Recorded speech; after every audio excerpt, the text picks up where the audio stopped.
Hello friends, food lover চ্যানেলে সবাইকে স্বাগত জানাই। আশা করি সবাই খুব ভালো আছেন।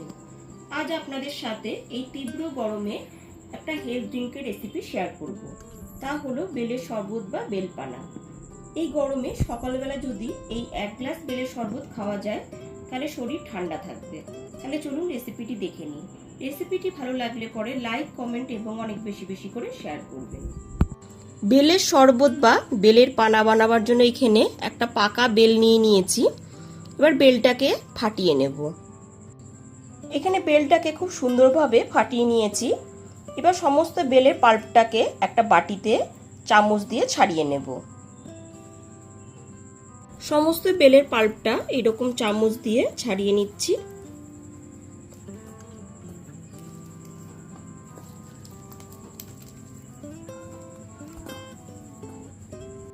চামচ দিয়ে সমস্ত বেলের পাল্পটা এখানে ছাড়িয়ে নিয়েছি।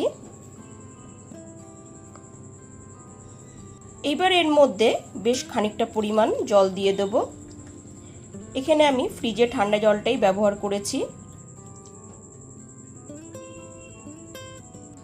তো জলটা দিয়ে দেওয়ার পর খুব ভালো মতো একটুখানি এইরকম ভাবে হাত দিয়ে চটকে মেখে নিতে হবে।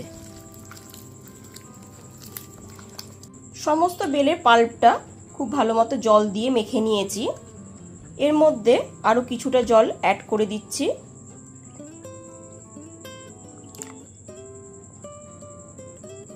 আরো কিছুটা জল অ্যাড করে আমি একটুখানি পাতলা করে নিলাম। তারপর খুব ভালো মতো জলের সাথে পাল্পটাকে মেখে নিচ্ছি। খুব ভালো মতো মেখে নেওয়ার পর তারপর ছাঁকনি দিয়ে ছেঁকে নেব। সমস্ত বেলের পাল্পটা এখানে খুব ভালো মতো মিশিয়ে নিয়েছি। এইবার একটা ছাঁকনি দিয়ে ছেঁকে নিচ্ছি।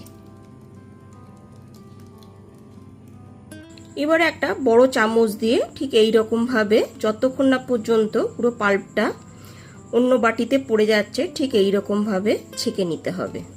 দেখুন এখানে বেলের সম্পূর্ণ পাল্পটা এখানে পড়ে যাচ্ছে।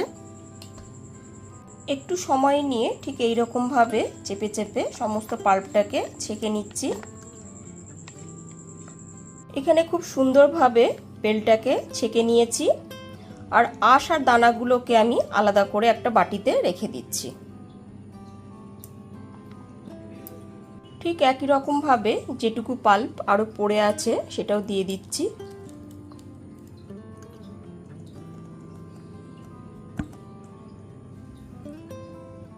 এবার সম্পূর্ণ পাল্পটা ঠিক একই রকম ভাবে ছেঁকে নেব। ঠিক একই রকম ভাবে বেলের পাল্পটাকে আমি খুব সুন্দরভাবে ছেঁকে নিয়েছি। বেলের পাল্প কিন্তু এই রকম ভাবেই ছেঁকে নিতে হবে। দানা সমেত যদি বেলের পাল্প মিক্সার জারে দেওয়া হয় তাহলে পুরো পেস্ট হয়ে গিয়ে তেতো হয়ে যাবে।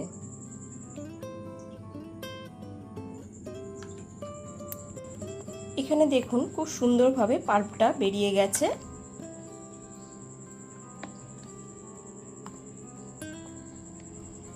আর এইখানে দানা সমেত সমস্ত আঁশগুলোকে একটা বাটিতে রেখে দিয়েছি। এবার এর মধ্যে দিয়ে দিচ্ছি পরিমাণ মতো চিনি। এখানে 3 টেবিল চামচ চিনি আছে। বেলটা যেরকম মিষ্টি হবে ঠিক সেই পরিমাণেই আপনারা চিনিটা দিয়ে দেবেন। আর দিয়ে দিচ্ছি স্বাদ মতো লবণ। চিনি আর লবণটা দিয়ে খুব ভালো মতো একটু মিশিয়ে নিচ্ছি। চিনি আর লবণটা দিয়ে খুব ভালো মতো মিশিয়ে নিয়েছি। এবারে একদমই ফাইনালি তৈরি হয়ে গেল বেলের শরবত। এবার ঠান্ডা ঠান্ডা বেলের শরবত গ্লাসে ঢেলে পরিবেশন করব।